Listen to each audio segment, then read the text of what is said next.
tomonidan, jismoniy shaxslar tomonidan naqd xorijiy valyutani O'zbekiston Respublikasining bojxona chegarasi orqali olib kirish va olib chiqib ketish qoidalari tasdiqlandi. Qoidalarga asosan respublika tashqarisiga naqd xorijiy valyutani erkin olib chiqib ketish jismoniy shaxslarga ekvivalenti 5000 AQSh dollariga teng yoki undan oshmaydigan miqdorda bojxona nazorati qoidalariga rioya qilgan holda ruxsat etiladi. Belgilangan summadan ortiqcha mablag'ni olib chiqib ketish respublika hududida doimiy yashovchi shaxs tomonidan Markaziy bankning ruxsatnomasi asosida amalga oshiriladi.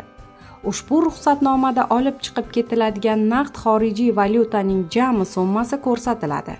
Respublikada doimiy yashamaydigan shaxs tomonidan respublikaga kirish chog'ida to'ldirilgan yo'lovchi bojxona deklaratsiyasi asosida amalga oshiriladi. Bunda 2000 AQSh dollarigacha bo'lgan naqd xorijiy valyuta jismoniy shaxsning xohishiga ko'ra deklaratsiyalanishi mumkin. Shu bilan birgalikda jismoniy shaxslarga respublika hududiga bojxona nazorati qoidalariga rioya qilgan holda cheklanmagan miqdorda naqd xorijiy valyutani olib kirishga ruxsat etiladi.